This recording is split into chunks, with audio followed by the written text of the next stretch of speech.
Call this meeting to order with approval of the agenda. The time is 4:31. There's also an addendum with correspondence related to item 5A for the Steel Shore Road Allowance, and there's closed session addendum stuff for 13A.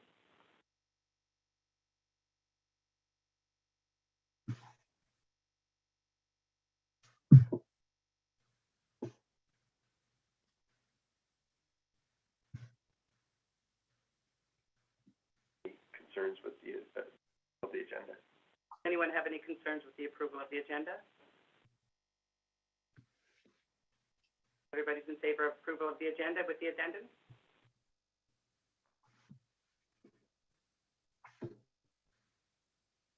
Item number 2 is the opening remarks. So before we begin this meeting, we would like to honor and thank our community partners of the First Nations, the Anishinaabe. Item number 3 is disclosure of pecuniary interests and the general nature thereof. Does anybody have any interest?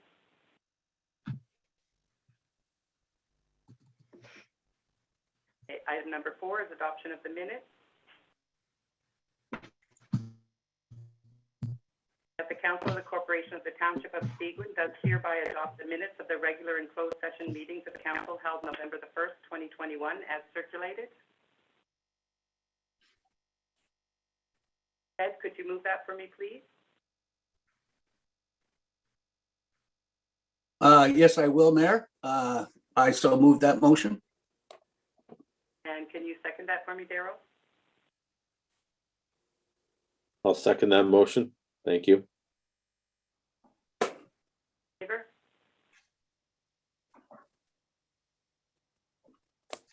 I put my hand up. Okay.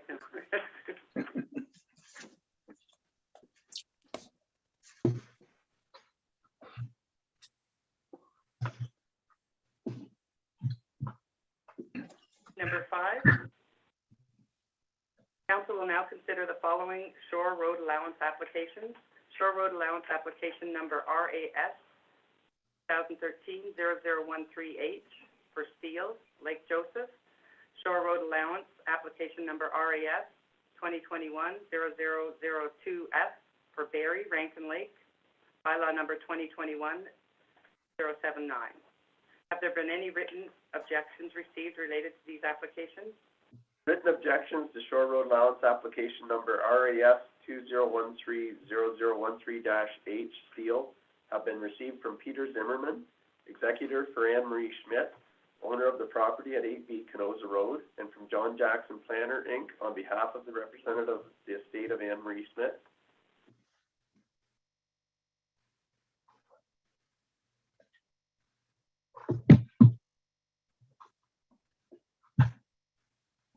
Oh, we're going to do item A. Shore Road Allowance application number RAS 2013-0013H Steel, report number DPS PL 2021-085. And I'll have Jamie summarize the planning report. Jamie Robinson from HBC.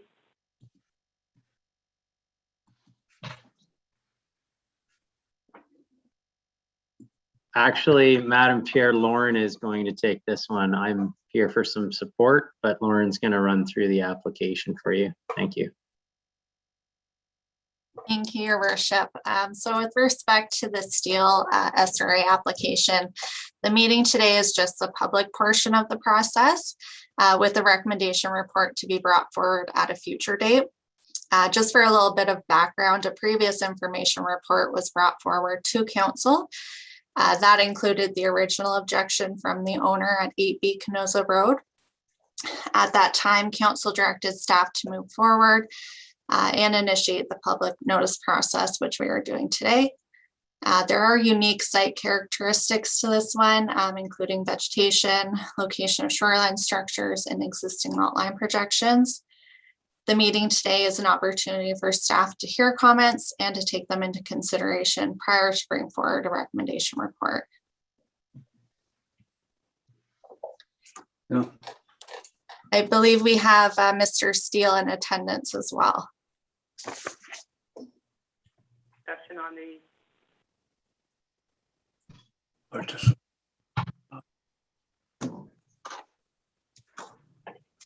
I don't know how to put up my hand. oh, sorry, Where's the- I didn't see, okay, go ahead. Yeah, thank you, Mayor. I don't know if any of the other counselors have seen the report from John Jackson.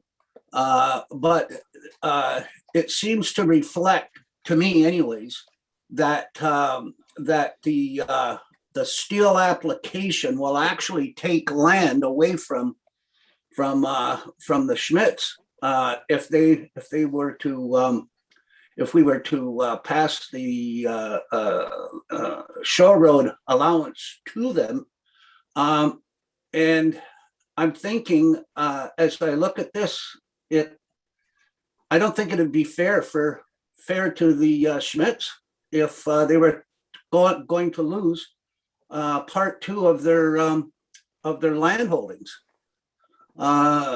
So I would take any further recommendation from planning moving ahead on this. I wouldn't want to pass this today at all. But I just can't see taking land away from one party so another party could get access to waterfront property. That's what I have to say. Thank you.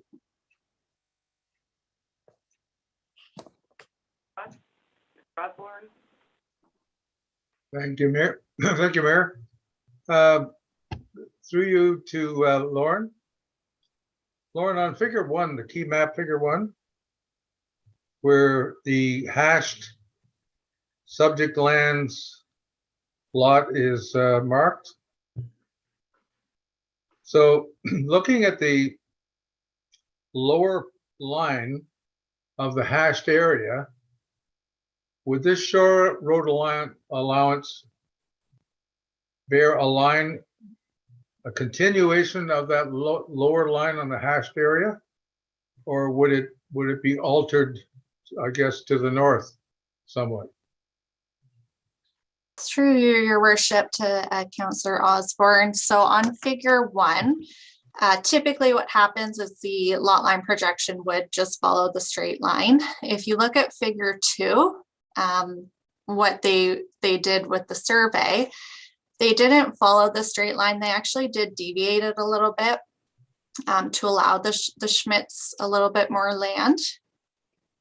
But part two on figure two, Yes.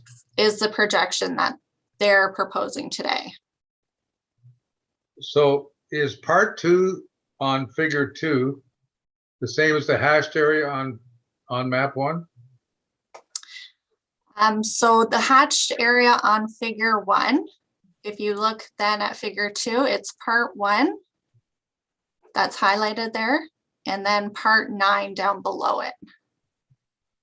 So part one is okay, so I can see a slight alteration to the north as opposed to extending that line Yes, they did deviate it a little bit. by maybe a degree or two, not much. Yes. It's all, for the most part, it's almost a straight line, slightly off. All right, thank you. That's all I had. Oh, and I might mention, Acting Mayor Finson, for any of those having difficulty putting their hand up, you go to reactions on your bottom of your screen, click reactions, and it'll show raise hand or lower hand. Hope that's helpful. Thank you. Oh, sorry.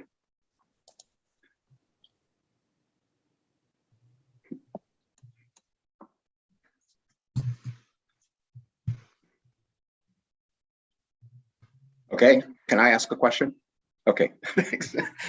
For Lauren, in the report from John Jackson that we received today in the addendum package, there's, I guess it looks like a further adjustment to that lot line. Is that the case?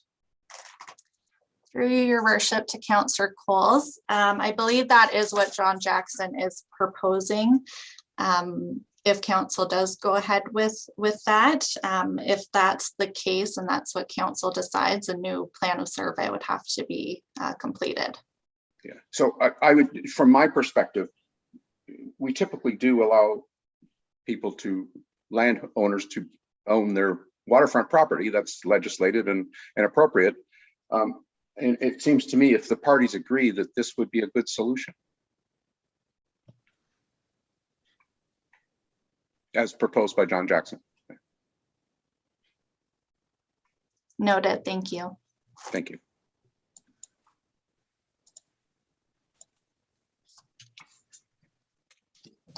Yes. Mayor, Councillor I don't know. Yeah, this new system, I don't know where my hand is. Coles, you can- Jackson. Yeah, I'm sorry about that. But no, I happen to be, Art on this. If something could be worked out between the two parties, yes, absolutely. But I don't want to see any lands being taken away from the Schmidt property at all, or having access to that portion of the land, not unless it could be between the two parties. Fine, that they both share the road access. That's fine. It just seems that when you go to Jackson's layout or survey, 2017 survey, it just seems a lot more clear to me. That's all. Yeah. Thank Yeah, I agree.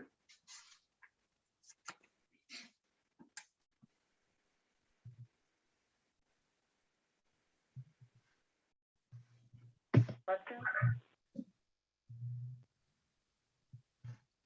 Board comfortable with your direction? Are you comfortable with your direction, Lauren? Yes, thank you.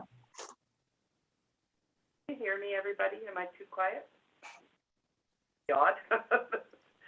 Speak up? Okay, I'll try. Okay, so we're going to move on to item B.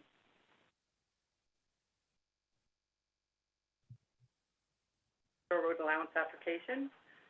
That bylaw number 2021-079 being a bylaw to close, stop, and sell a portion of original shore road allowance, application number RAS 2021-002-F, Barry, is hereby deemed to have been read a first, second, and third time and passed by council.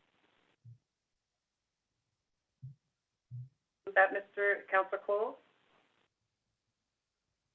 Move that motion, please. Oh, sorry, I'm sorry.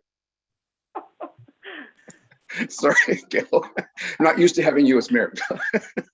Yes, I will move that motion. Would you second that, Councillor Osborne? Second. All in favor, or any discussion? Any discussion? No? All in favor? Thank you. Carried.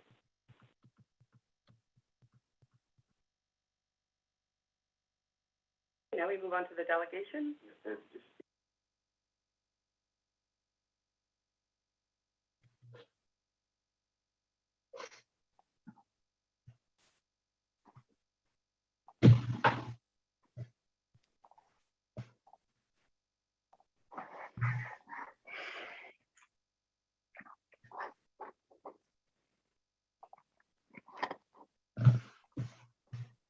Okay, and I'd like to introduce Amy Gagné, Food Cycle Science Corporation. She will be doing a delegation on Municipal Solutions Impact Canada.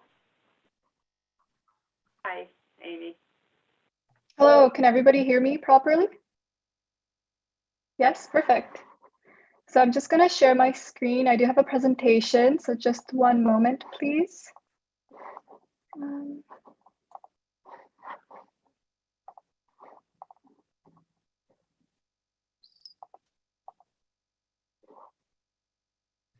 Can somebody confirm that you can just see the presentation slides? Perfect, thank you. Thank you.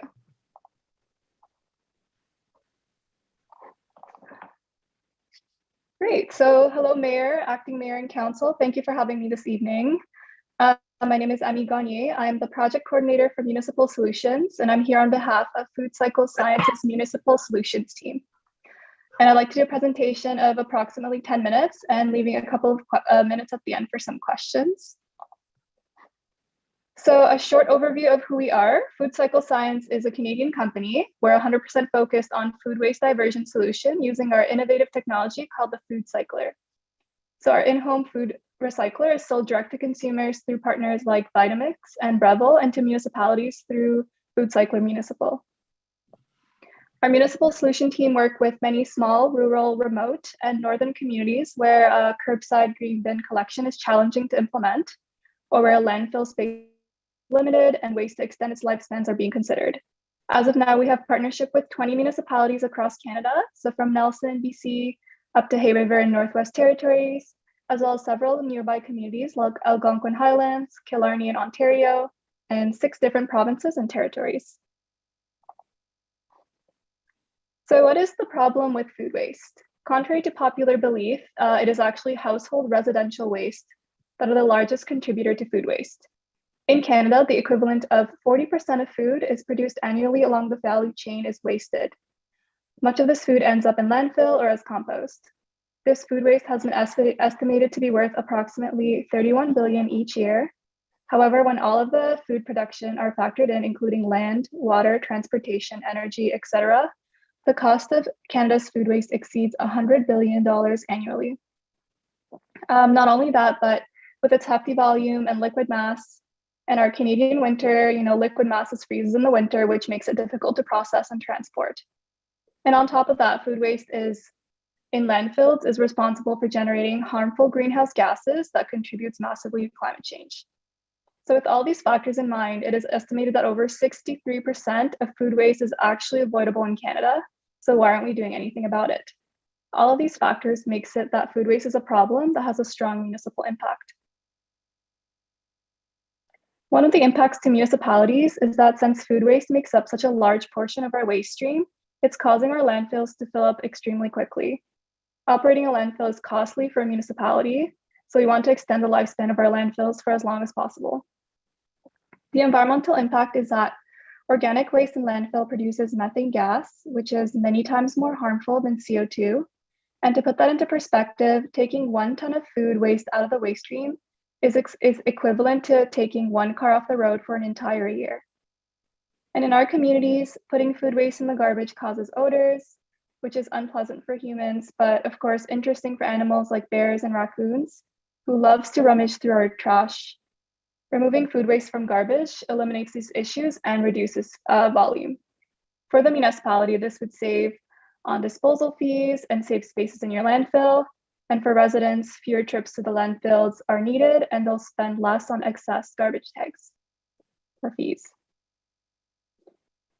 So working in this role, we often get asked, haven't we solved this already? So there are green bins, which are common in big cities with high population density and the right infrastructure. However, this is not a solution for everyone. Many people in your community might backyard compost, and we think it's a great solution. Unfortunately, backyard composting is also not feasible for everyone. People in multi-residential complexes don't have access to that. It's certainly not a year-round solution, and there's still the concerns about bears and other animals. And then finally, the easiest solution is to continue to landfill your organic waste, but the long-term impacts are costly and harmful to the environment. At Food Cycler, we propose a different way to deal with our food waste, which really focuses on making food waste very easy to deal with and with a great user experience. Essentially, we've built a small kitchen appliance. It's about the size of a bread machine, where you put in your food waste. You can include meat, poultry, fish, some tea bags, coffee grinds, even some bones. You push a button, in a matter of hours, you have reduced your food waste by 90%, and you're left with a nutrient-rich soil amendment. The byproduct is a soil amendment that you can use in gardening or landscaping application. We even have some of our members don't partner up with a local farmer, donate it to a community garden. It can even be pelletized to be used as an alternative source of home heating. Each cycle takes about 4 to 8 hours to complete and uses less than 1 kilowatt hour of power. And you can use the machine anywhere with a plug. So you can put it in your kitchen, your basement, or even in your heated garage. Just another slide here. The food cycle will process on average about 1 kilogram of food waste per cycle. Each cycle is between 4 to 8 hours, as I said, uses less than 1 kilowatt hour of power. So just a couple of cents per cycle. And the results after that is 100 grams of dry, sterile, odorless soil amendment that you could add into your garden, your plants, or your lawn. From an environmental standpoint, the food cycle is comparable to backyard and central composting. It represents an approximate reduction of greenhouse gas impact by about 95% in comparison to sending food waste to a landfill. In terms of economic impact, our solution offers a return on investment by significantly reducing your waste management costs. So in the short term, you have less disposal and lower operating costs. In the long term, you might get many more years out of your landfill and achieve higher diversion without implementing any costly curbside programs. So one thing we've learned from working with our municipalities is that residents are very interested in being part of the solution. So they want to try new things and they want options. With the food cycler, you get to bring something innovative and tangible to your residents, and they don't need to live in a big city to be able to divert their organics. We believe that food waste diversion should be available to all Canadians, no matter where you live. And on top of the social pressures, the impact of the regulations that are coming to us here in Ontario. There are a number of diversion targets that I'm sure you are aware that's coming into effect in the next couple of years. We have the Waste-Free Ontario Act, the Resources Recovery and Circular Economy Act, and the Waste Diversion Transition Act, coupled with Ontario's Climate Action Plan, which lays out Ontario's vision for a circular economy and a goal of a zero waste Ontario, with zero greenhouse gas emissions from the waste sector by 2030. With the food cycler, we're reducing food waste at the source. And since food waste accounts for such a large portion of our household waste, it's the single most impactful strategy to achieving these diversion targets. As I mentioned earlier, we are working with several municipalities across Canada. So as an example, the city of Nelson in BC ran 2 pilot projects with 250 households receiving a food cycler unit.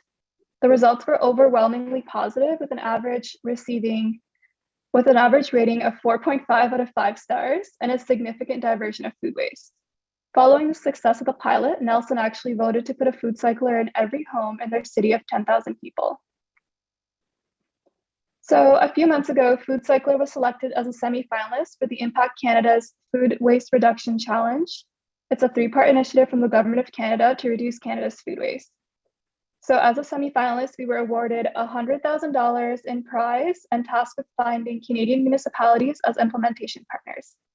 So we're using this funding to invest directly into our pilot projects at a heavily subsidized price. These pilots will help us move on to the next stage and the challenge, which comes with a $400,000 prize in stage 2 and a $1.5 million grand prize in stage 3. And any future funding we receive will continue to be used to invest in these programs for Canadians. And any municipalities that partners with us from stage 1 will have the first right of refusal on subsequent funding. So the pilot program is typically a 12-week pilot project. So residents will purchase a food cycler at a subsidized rate from their municipalities. They then use the unit, track the numbers of cycle per week. And at the end, the residents gets to, of course, keep the food cycler. And we ask them to complete a brief survey so we can evaluate the program's success.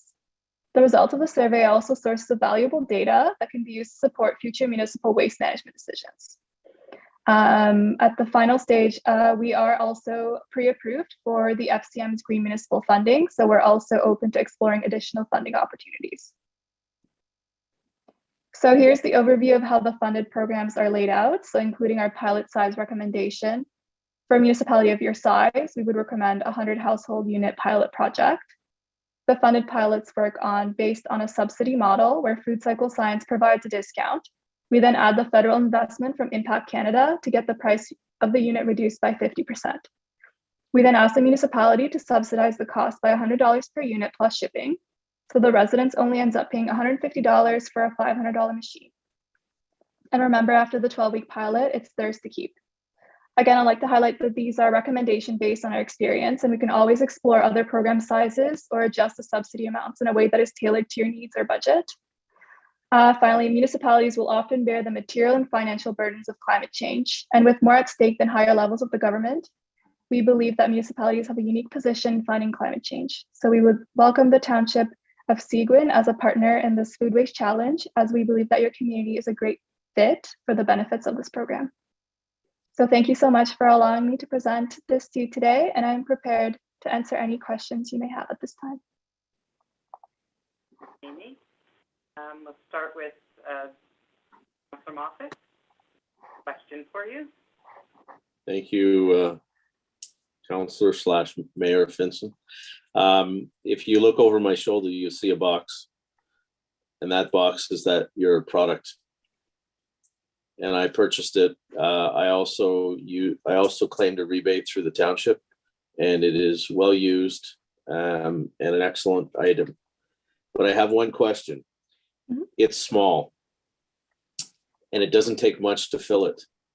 Is there any opportunity or any thought about making it sort of, this is great for an apartment or a small family and stuff like that, but if it's, you know, a larger family or a house, is there any thought of making it 3 times the size, sort of, you know, a very large, like a 5-gallon pail type of thing, so it could be filled a little bit, take a little bit longer to fill, and then grind through. But the end product is amazing.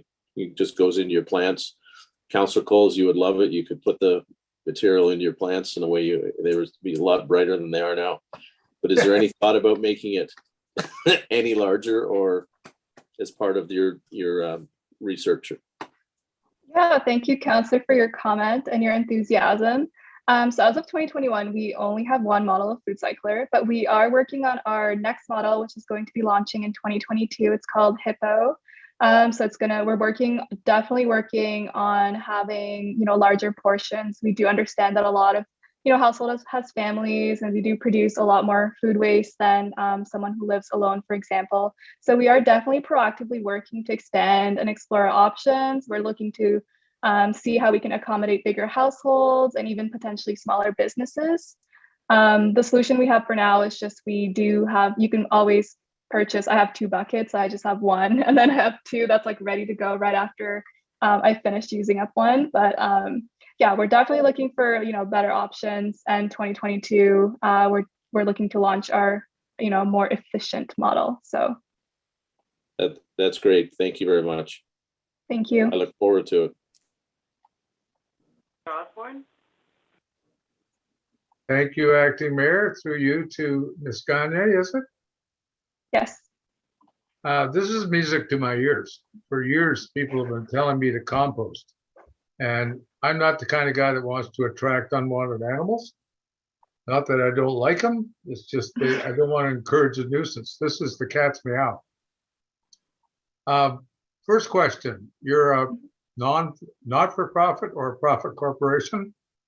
We are for-profit corporation. All right. And you have acquired some grants or subsidies from the government, Canada? That's correct. Third question, are there anyone else, is there any other manufacturers in your field offering similar products that you know of? I think we are aware of one company. They are not out yet, so they're in progress, but they are not open, and they're not being sold currently on the market. Yeah, the only bad part about coming up with a good idea is someone else is going to latch onto it too, right? Right. So the municipalities that have become involved with you, that you've listed, they didn't have any problem with a single source since there was nobody else doing it? Because typically municipal purchasing protocols require quotes, et cetera, and allowing competition. Was that an issue with any of the municipalities you've dealt with? Until this point, of what I'm aware of, we haven't had any issues.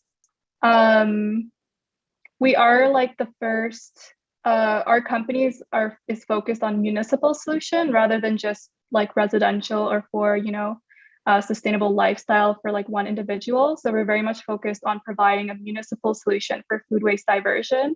So it kind of differs on the way of how we're framing things and how we're approaching things. So we're really looking to kind of have partnership with municipalities to help them achieve their, waste diversion target, as well as to provide their the residents the opportunity to kind of join in on that climate change fight. So yeah, we haven't had any issues as I'm aware up till now. Great answer. It makes sense to deal through municipalities to get everyone on board as opposed to trying to market individually. My last question is, you mentioned a subsidy would be provided by the municipality based on those numbers on your chart, and that in the neighborhood of $150, and then that the individual would only pay 100 or 200. But you mentioned savings of compared to a $500 price. I had difficulty with those numbers. If you could just explain that a little more specifically, please. Yeah, of course. So our That's all retail I have.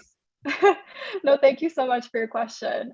So our food cycler retails for about $500. And so for our municipal solutions team, we offer a $200 discount for municipalities. So that's through us. And then we also have our Impact Canada Challenge. And combined with that, we can get the unit reduced to 50%. So $500, the 50% would be $250. And for our partnership, because we are funded through the Government of Canada, and it is a challenge, food waste reduction challenge. So we do ask the municipality to subsidize the cost for the unit for $100 per unit. So then minus $250 minus the $100 would be $150.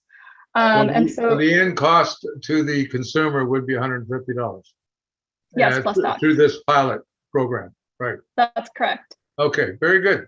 Thank you very much. Appreciate it. Thank you. Yes, no. Councillor Cole? Yes, thank you, Amy. I really appreciate your presentation. I am a composter. I do compost regularly, and I've managed to keep the animals away. However, this solution is preferable because it's odorless. That is a huge, huge benefit. And I would support increasing the size. I can tell you, and I think we all would agree with this, that as a result of the pandemic, more people are eating at home and producing more waste. And I think that has complicated the issue of food waste. So I would encourage your company to increase the size. I just let me give you a little anecdotal story here. In my past life, we had a worm composter in Metro Hall in Toronto that was about the size of one of our garbage containers at our transfer stations, and it would compost all of the washroom paper towels and waste from 27 floors and food waste from a cafeteria on a daily basis. So it's very productive, and this in your house just would be amazing. I would totally support this. And from a township perspective, I would agree we should be involved, but I would really love to see it larger. Thanks. Yep. Thank you. Hello? Colin? Yes, thank you. Yes, I agree with Councillor Cole that this is something that the Township of Seguin should seriously look into. And I'd be more than happy to move ahead with this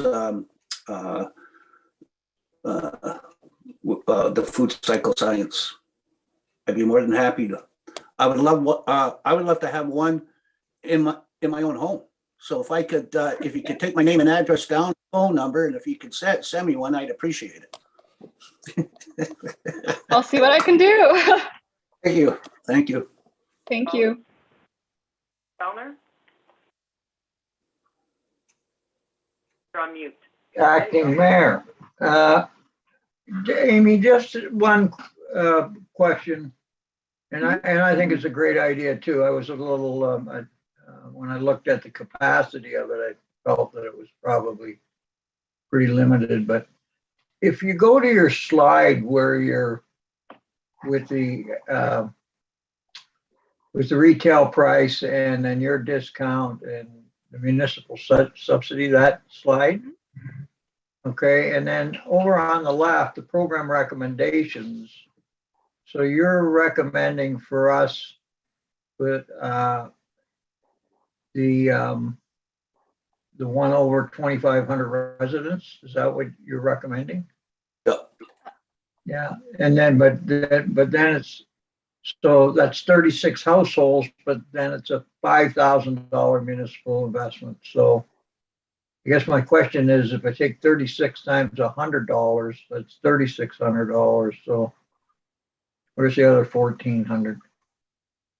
My apologies. I think that slide was actually an old one. So for my current slide, I did update it to 50 households. So it's $100 per unit, so 50 households. So my apologies for that. That was our Okay. old You're- slide there.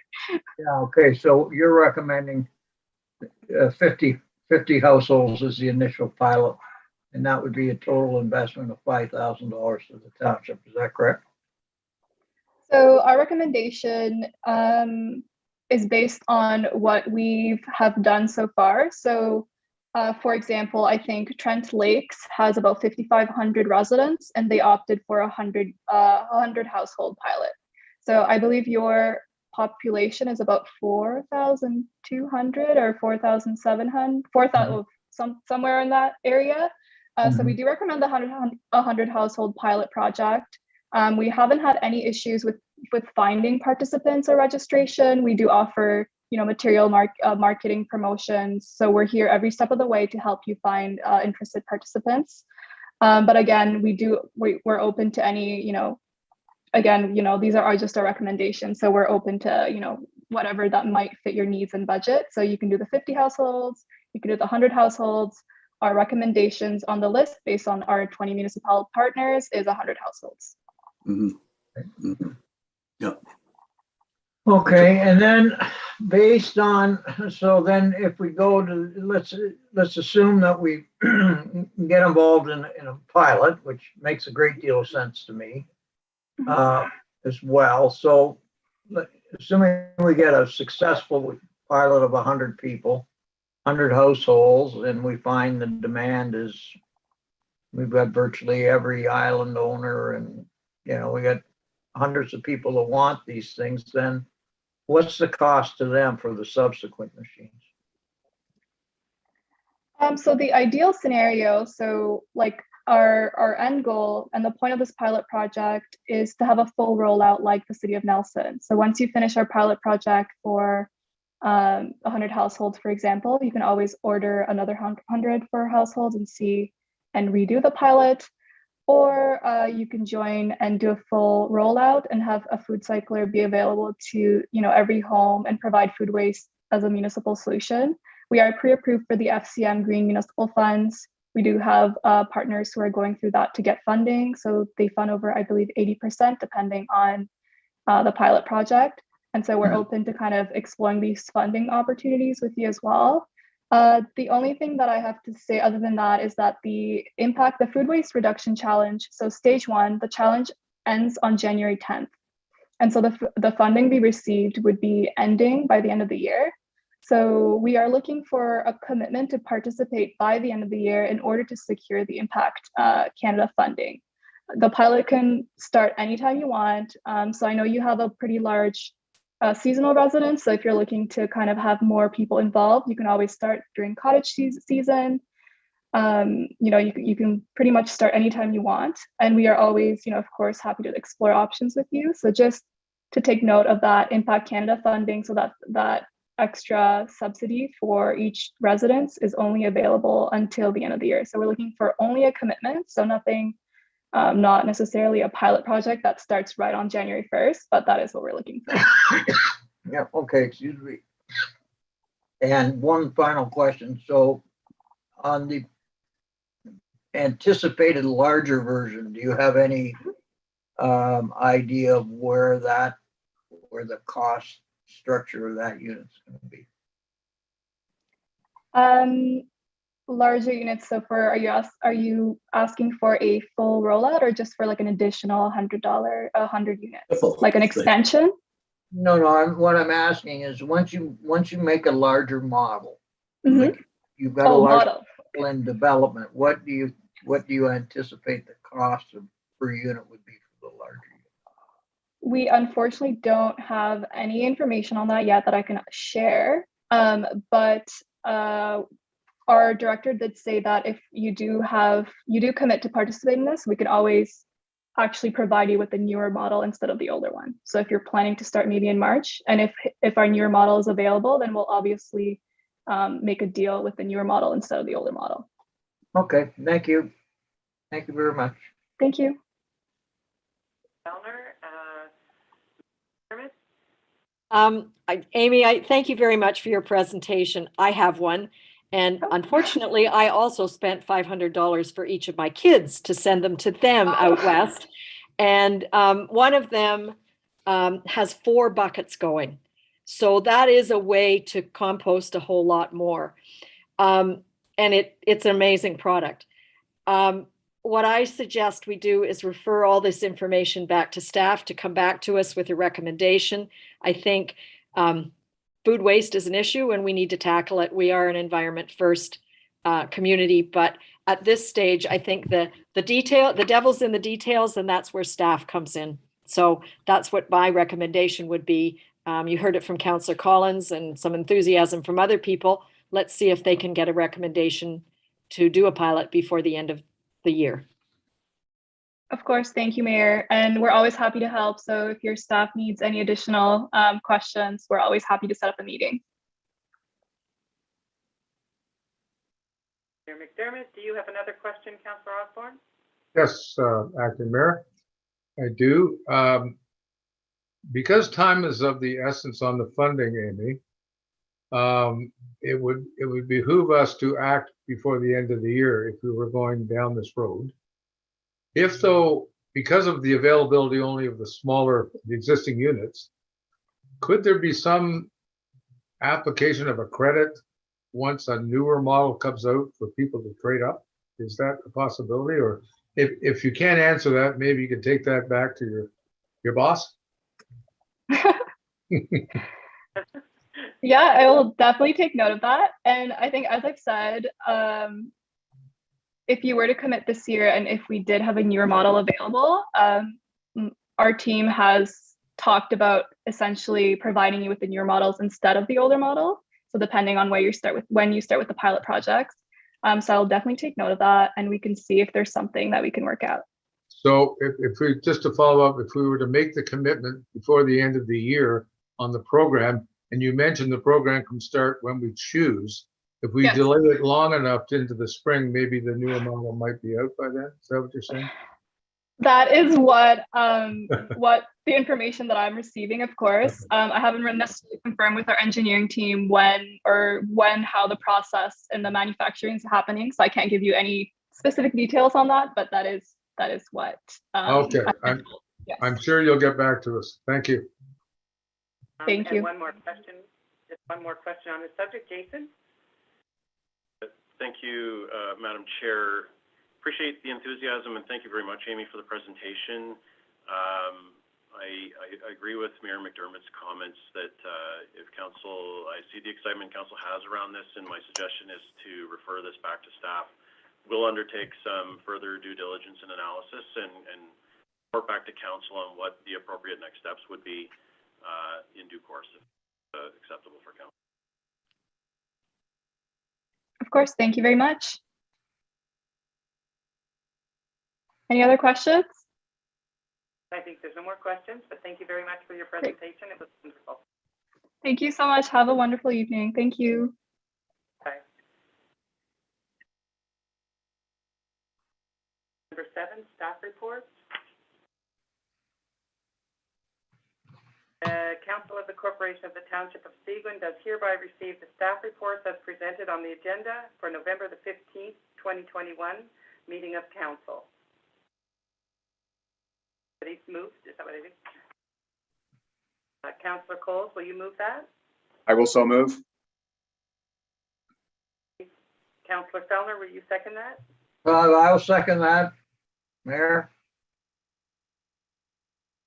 All in favor? Thank you, carried.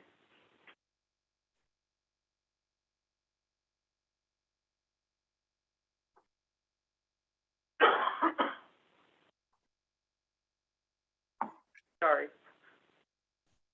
Okay, we'll start with That as per staff report number TR 2021-015, the council of the Corporation of the Township of Seguin does hereby approve in principle proposed increases, some fees and changes to the community services, treasury, and planning departments effective January 1st, 2022.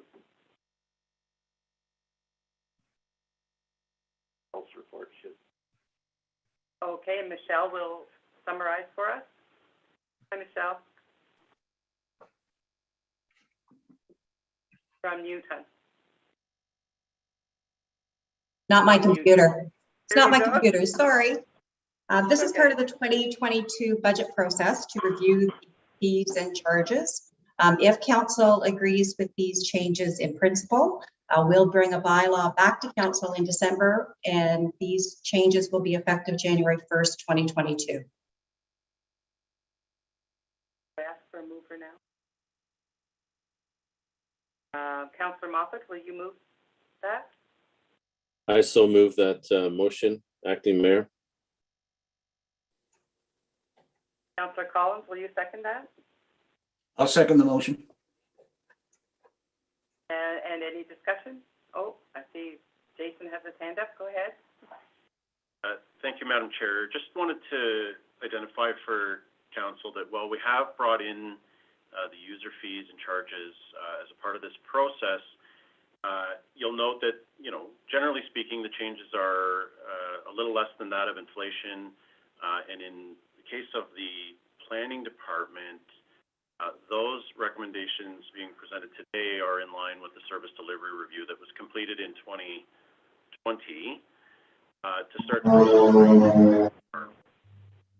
And as we work through this budget process and where we are sort of in the economics of today's world, you know, these are actually very reasonable changes to the fees given current CPI is quite high. We're experiencing some rather significant challenges in bringing council a budget that's going to be at or around the 2%. You know, at this point, we're nearly double that, trying to prepare a final budget. We heard from Councillor Osborne at the last meeting that the paramedic services are going to see a 6.2% increase. We're seeing this across the board. Simple things like fuel for all of our vehicles. It's skyrocketing like it is for everyone. The cost of doing business is on the rise, and so, you know, I just want to make sure that council's aware and the community's aware that we're doing our best to manage that. We see these fees as a slight increase, not that significant of an impact, but we recognize that there are significant impacts across not only the township, the district, but across the country at this point. And we work to refine that final budget. You know, I'd like to set the expectations and make sure that we're clear that it's going to be very, very difficult to close this budget out at 2%. It's looking a little bit higher than that. I don't want to commit to a specific number as we continue to refine, but I can assure you it's going to be more than 2% at this point.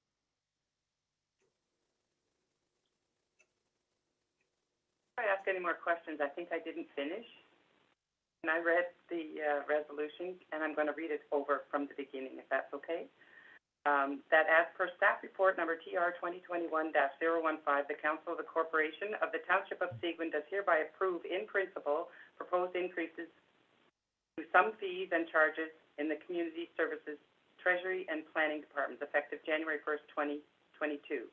And that council does hereby authorize staff to commence the public notice process and prepare bylaws to implement the proposed changes for consideration at a future meeting of council. So I will ask again that it's okay, Councillor Moffat, you will move that? I so move that, acting mayor. Thank you. And Councillor Collins, you will second that? I'll second it. Are there any other questions before we ask for a vote? All in favor? Carried. Sorry about that.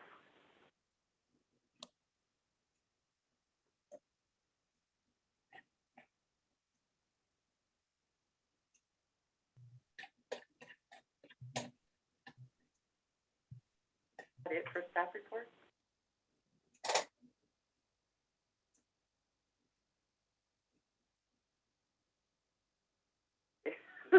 Sorry, I just didn't know where I was.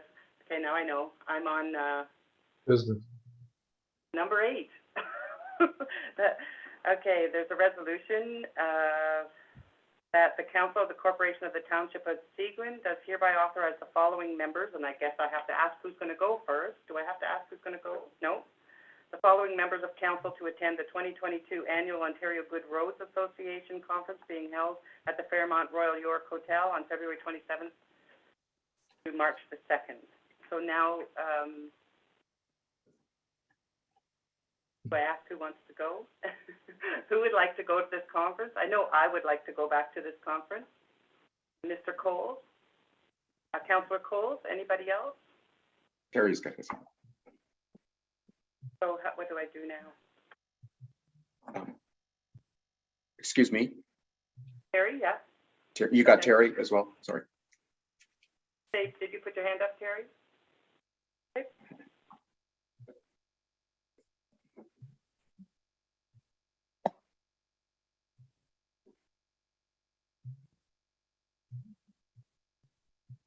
Sorry. Okay, so can I have a mover? By Ms. Coles, seconded, Mr. Osborne, could you second that for me? Second? All in favor?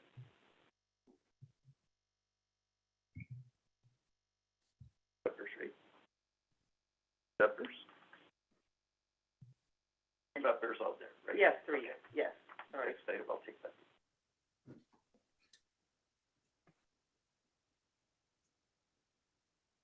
Bylaws.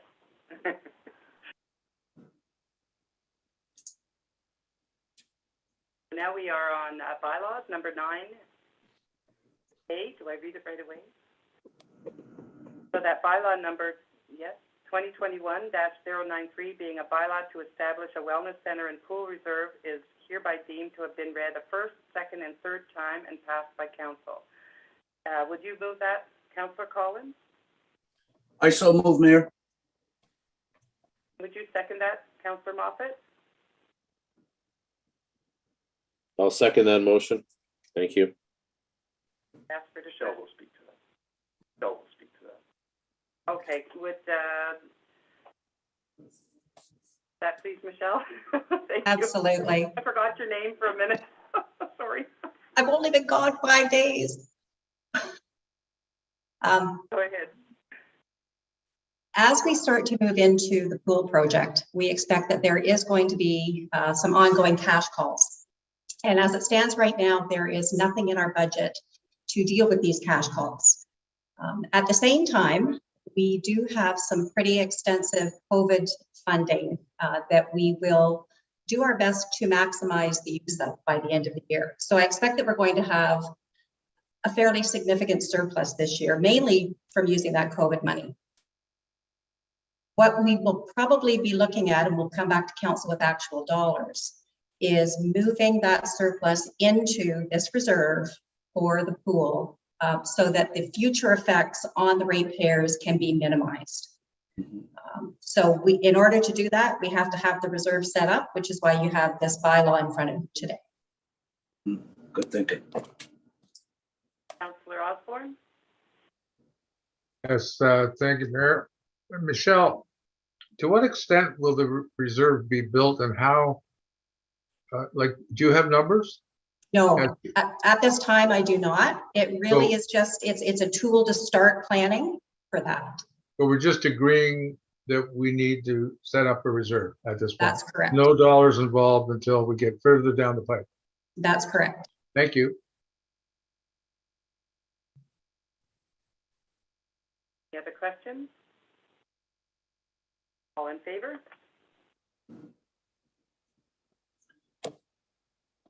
Go get him, Michelle. Thank you. Oh, okay. Okay, moving along. Okay, it's council report time, so we'll start with Councillor Moffat. Thank you. Let's see, going back to November 2nd, there was a Electric Vehicle Society webinar called electrifying the power sport industry. And Tega, which is a Canadian Quebec company into snowmobiles, personal watercrafts, and they're looking to move into side-by-sides. So it was an interesting webinar to attend.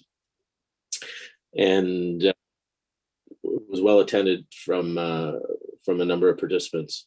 We had on November 4th another IceCap meeting in connection with our budgets for the IceCap partnership, and rolling that out into the various municipalities. On the 5th,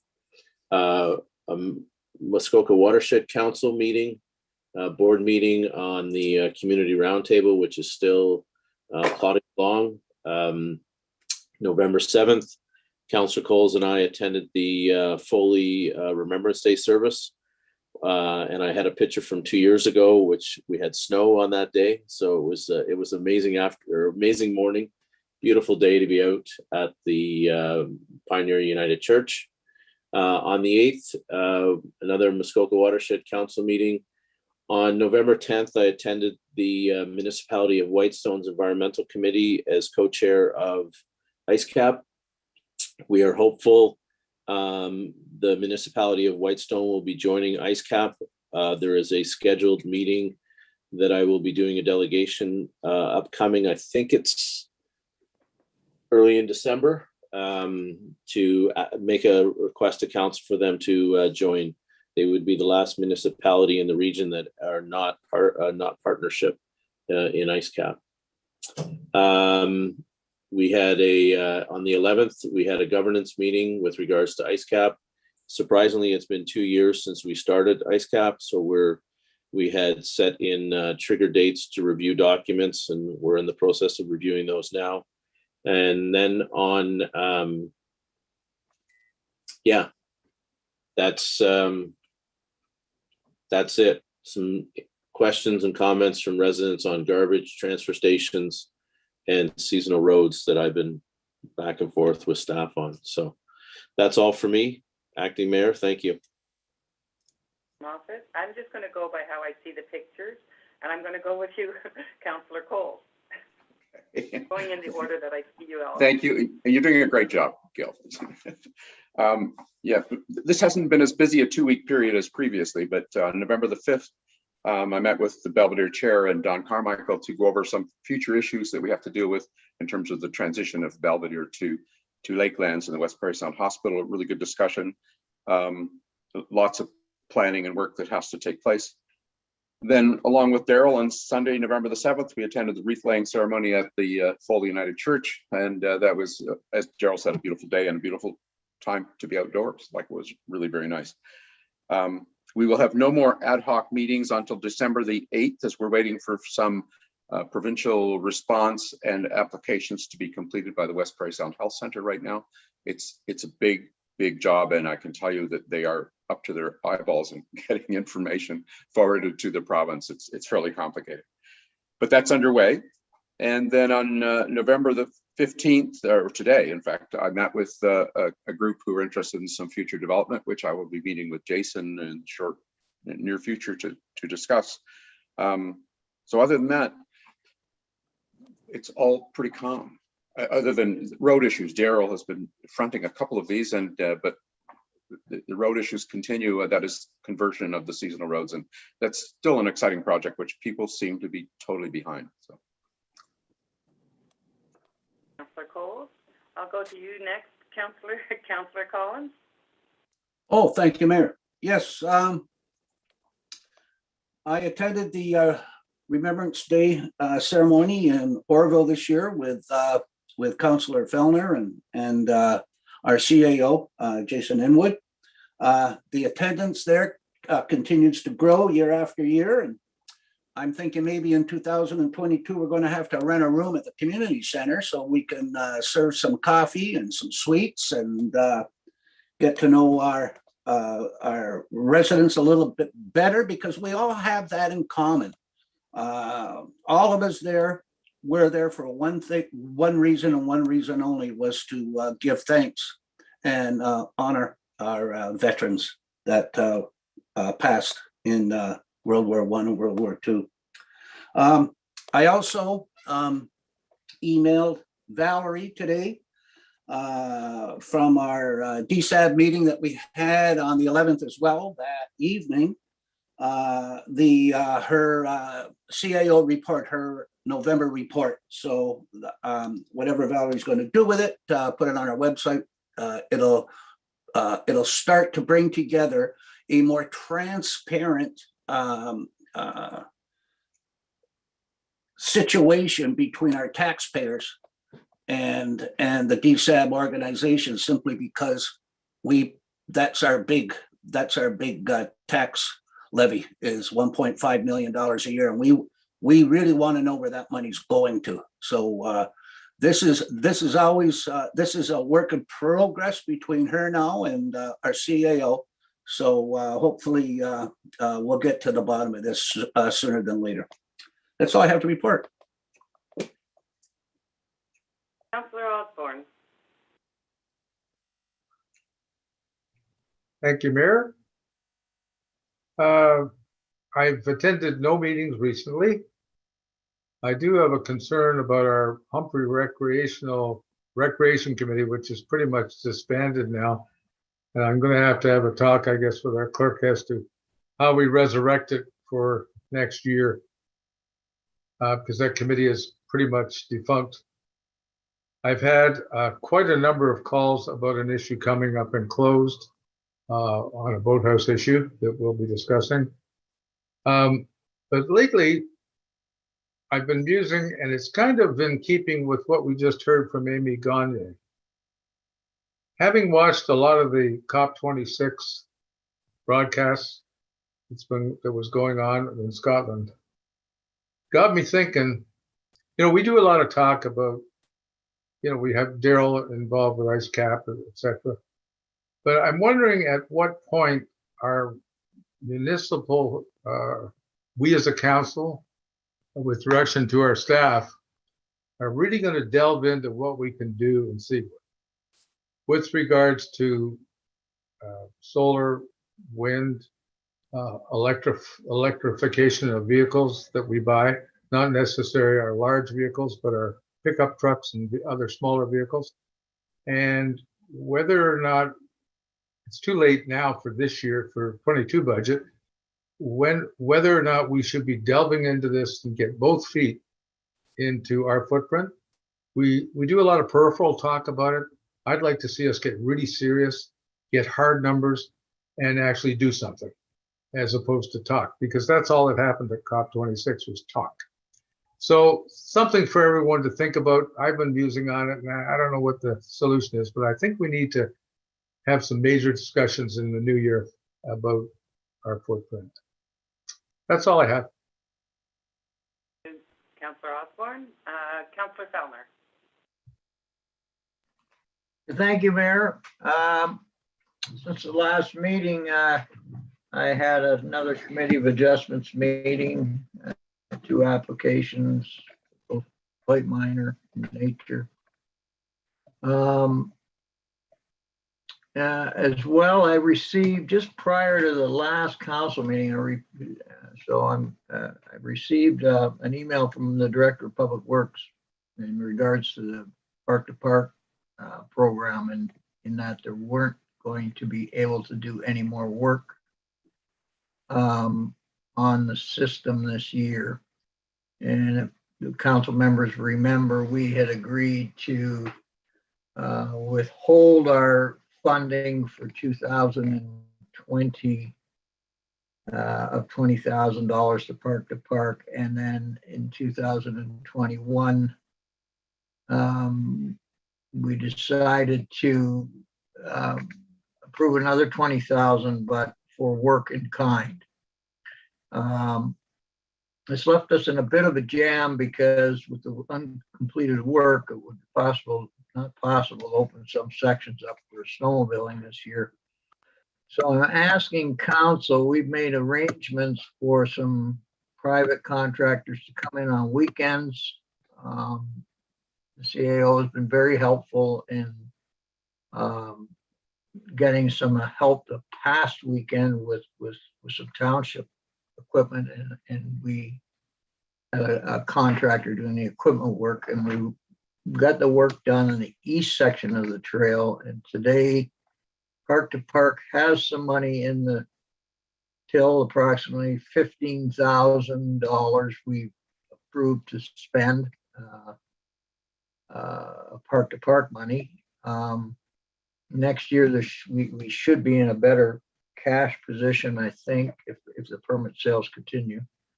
So what I'm asking council tonight is to agree to use the balance of 30,000 of the in-kind donation. It's, I believe Michelle told me it's sitting in reserves in the Park to Park reserve to pay these contractor bills. It'd mostly be trucking. The materials in the Orville pit. We just simply have to pick it up and move it out into the middle of nowhere and make a trail out of it. So hopefully you council will be agreeable to that. So can I have a sort of a poll of hands? Okay with that? Okay, well, it looks like the majority of people are anyhow. Thank you very much for that, and we will probably be able to wind this work up, I would hope, in the next two weekends, I think, which will allow a better, quicker start for snowmobiling this year, but I think in the spring, we're really gonna see the benefits of what we've done. Thanks again for everybody's support. And that's it for me. I'll report, and then I'll turn it over to you, Madam Mayor. Would that be okay? So I attended the DSAB meeting, which I thought was a very good meeting. It wasn't very long, but it was a very good meeting. I did the Remembrance Day service in Rosso. It was lovely. There was about 60 people there. It was outside. It was freezing. Julia Fraser came, and she sat through the whole thing just about froze to death. But it was really nice that she was there, living veteran. Sitting at the service. It was really, really lovely. The banners in town made it even more special. A lot of people approached me to talk about the banners and what a wonderful, I mean, and a lot of them they know, like everybody knows the people that are up. So it was really interesting to hear all the comments, and very moving. It was a very moving service as well. I thought Peter Simmons did a really good job. I have a museum meeting on this Thursday coming. I've had some road calls as well, just potholes and et cetera, but been taken care of beautifully by the staff. And that's all I have for now, and I'll turn it over to Mayor McDermott. Thank you very much, Gail. You're doing a great job sitting in the chair.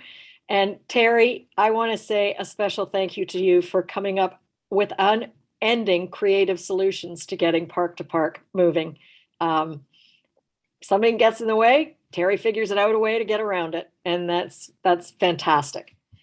My review of meetings, November 2nd was the Airport Commission meeting, and also on that day was the opening of the Robert Caro Memorial Trail at Rosso Lake College, which was a very, very moving ceremony and tribute to the deceased headmaster. His parents and siblings were there to open the trail.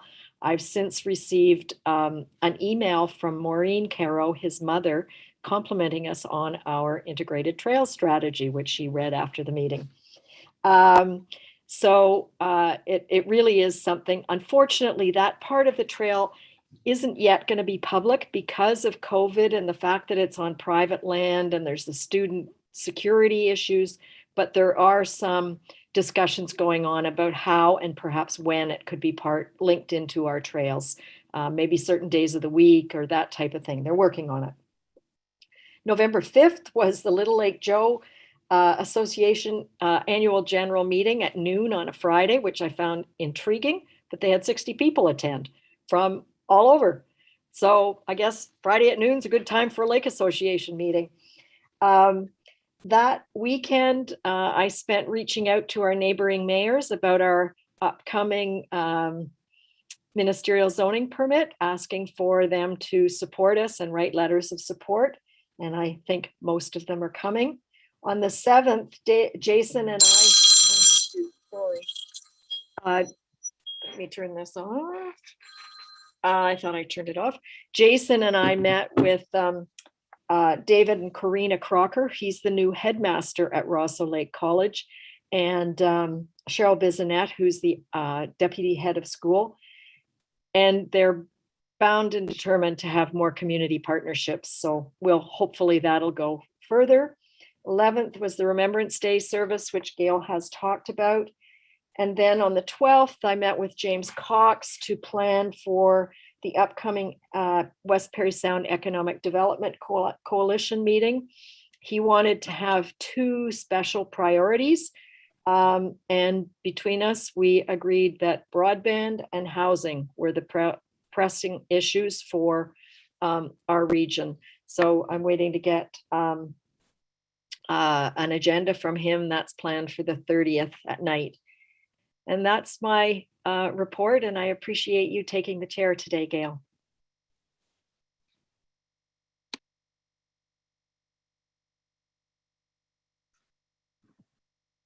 We'll move on to, is it number 13? 11 and 12. 11 and 12, sorry. Got ahead of myself. I just read it? That the Council of the Corporation of the Township of Seguin does hereby receive the board and committee agendas and minutes and the correspondence as presented on the agenda and the addendum for the November 15th, 2021 meeting of council. And would you move that, Councillor Osborne? So move, Mayor. Second that, Councillor Cole? I'll second that. All in favor?